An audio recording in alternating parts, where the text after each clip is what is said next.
Florian Silnicki, on a vu ces images sur les Champs-Élysées. Elles sont plutôt catastrophiques pour la communication du gouvernement. C'est clair. D'abord parce que ça ne répond pas à ce que l'opinion publique exprimait ces derniers mois, c'est-à-dire la volonté de voir un gouvernement plus autoritaire, de voir l'ordre rétabli.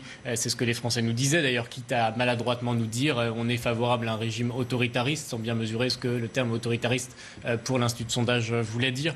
Et ça ne répond pas non plus à la volonté des Gilets jaunes de manifester sereinement et de faire entendre leur cause. Mais la difficulté, je crois, c'est qu'on n'a pas répondu assez vite et qu'on ne répond toujours pas assez vite à ces gilets jaunes. Rien n'est mis en place par le gouvernement aujourd'hui pour faire en sorte de véritablement montrer à ces gilets jaunes qu'il les a entendus et compris et qu'il transforme le coup avec des propositions politiques susceptibles ne serait-ce que de temporiser, d'apaiser et de suspendre leur mobilisation. Christophe Castaner, il est responsable de ces scènes de chaos dans Paris ? Christophe Castaner, son secrétaire d'État, le préfet de police sont évidemment les premiers responsables de la sécurité puisque c'est leur responsabilité professionnelle directe que d'assurer la coexistence de ce droit de manifester et le fait que le maintien de l'ordre soit assuré pendant ces manifestations.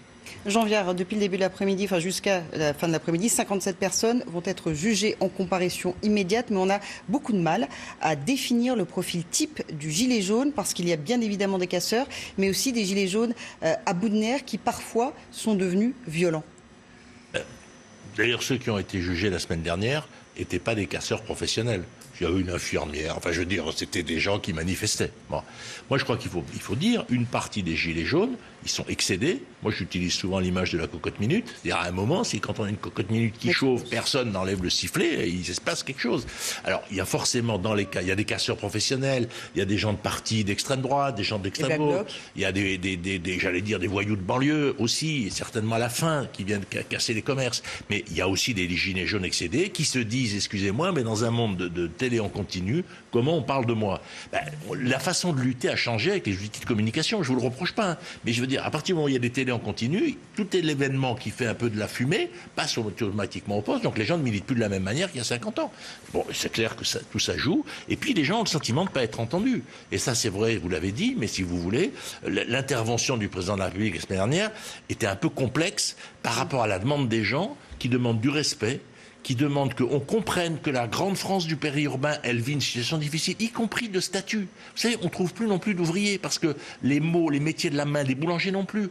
Tous ces métiers-là, on les a mis dans la négativité. C'est vrai au marché de l'emploi, mais c'est vrai aussi ça, parce que les gens qui sont là, c'est effectivement c'est ces gens qui travaillent avec leur corps pour beaucoup. Je ne voudrais pas schématiser, mais il y a beaucoup de ça.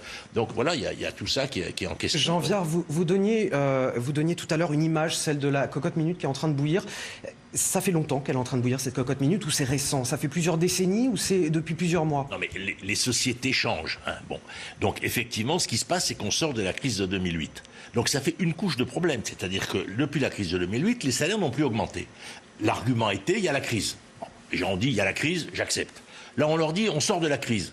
Et les gens disent, si on sort de la crise, qu'est-ce que j'y gagne? Donc, si vous voulez, c'est toujours en sortie de crise qu'il y a des problèmes de tension. Parce que quand la crise est à son paroxysme, les gens qui ont du travail se disent, moi je suis pas au chômage, profitons-en. Mais maintenant, on n'est plus là-dedans. On est en sortie de crise. Donc, les gens veulent du grain à moudre, comme on disait à l'époque. Le gouvernement avait compris, puisqu'il n'arrêtait pas de parler de l'augmentation du pouvoir d'achat. Donc, si vous voulez, il avait vu le problème. Sauf que c'est fait de façon très complexe. 20 euros, 200 euros par an pour le diesel, etc. Je veux dire, excusez-moi, les gens, ce qu'ils veulent, c'est que sur leur feuille de paye, à la fin du mois, ils voient une augmentation. Et c'est ça, effectivement, la vraie question. Ils veulent une augmentation. Et comme toujours, il y a des urgences. C'est-à-dire que les gens, comme on sort de crise, ils voudraient que ça aille plus vite pour eux-mêmes.